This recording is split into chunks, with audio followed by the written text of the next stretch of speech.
think population health status reporting is a big piece of changing the, sort of moving the agenda forward, if you will, on health inequity, because you know, if you don't measure it, you're not really going to know if it's changing. I think it's a topic that sort of fundamentally resonates with people, but they need the information, to be honest, to know really what the issue is and to understand the extent of the problem and to be able to sort of see themselves and their communities in that context. So I think, you know, reporting in general, whether it's like a periodic report or it's, you know, like I said, providing that information in other ways, is really critical for mobilizing that sort of public response, I think.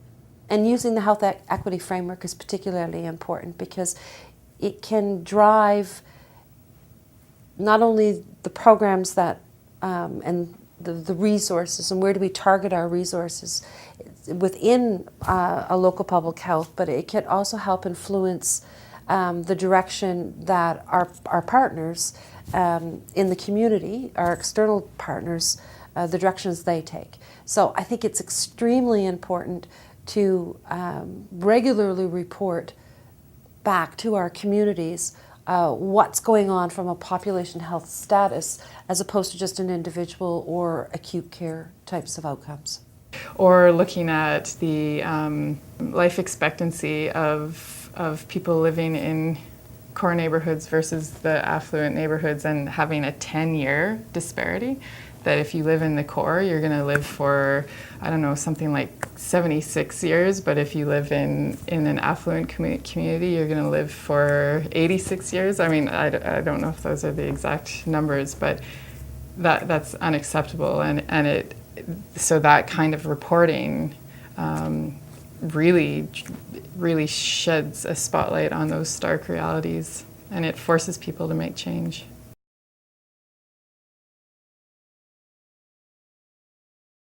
And when you think about your regional health authority, and particularly the board for the district health authority, is there a role for the community health boards too? Because I think there's such a wonderful model here. Absolutely. So it's probably one of the things that I'm most excited about with this report is that the community health boards in Nova Scotia already have a tremendous track record of engaging communities around health issues that matter to them. Right.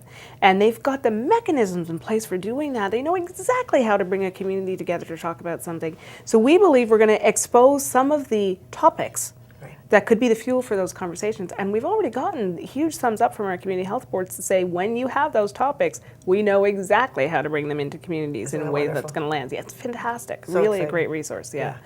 Throughout the last decade, the reporting that has gone on within our Public Health Observatory and its predecessor was one tool that gave these people who have been working on these issues for so long and are so dedicated to it, it gave them sort of the weapon that they needed to take to all of these, you know, politicians and community leaders and municipal governments and provincial governments, and it's been a very interesting process of seeing people actually quoting the report, using that evidence, and all of the things that have come from that in terms of community engagement and program and planning and service delivery and how that's been impacted. And the idea wasn't new, it was the uptake of it, I think, that was really was the really new and exciting part. And I do remember the first time I looked at some of the data that was coming out of BC, and they were looking at the early development index by neighborhood, and they were starting to notice big differences between neighborhoods. And of course, that could be seen as very stigmatizing to some of those neighborhoods and the children that live in those neighborhoods. But the piece that I thought was really exciting was that when you listen to the story, they started to tell you, well, you know, there are communities where kids entered school at lower levels of development, but that those children progressed. And so what we really want to figure out is what have those magnet communities been doing that have made a difference, and that's how we'll really learn from this information. People are always worried about stigmatizing communities, so you need to think about how you can really tell the story and find out what makes a difference in the long run. It's difficult for any community group to hear themselves described in the way we often describe communities through these kinds of reports, that a group is the worst off, it's the lowest income, it's the highest crime rate, it's any of those kinds of things that we typically put in reports to describe inequities often describe a community in the worst possible terms.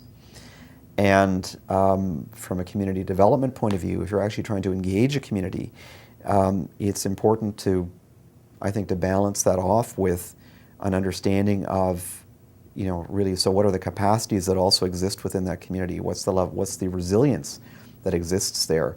If you're trying to paint a picture of problems that exist, and we're also trying to engage those communities at the same time, it's also important to do it in a way which is, which looks to try to find and help to develop the capacities within those communities.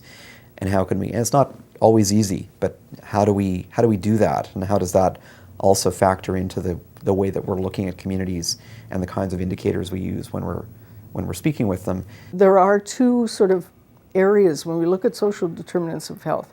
There's the research side of it that can combine people who have, are in the lower end or the higher end or the middle end, and look at their health outcomes and show that it is a gradient for many, many health outcomes, not likely all health outcomes. But on the other side, when you're trying to produce a report that's going to be useful to people in a geographic area where they're responsible for planning and delivering services, it's almost more of a descriptive, I think, presentation of within their geography, what's the picture in terms of the social material deprivation in relation to health.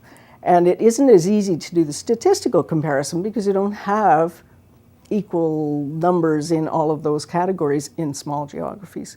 And again, it's going to tell them what they already know in terms of public health, but it gives them that ammunition that they need to argue for more resources.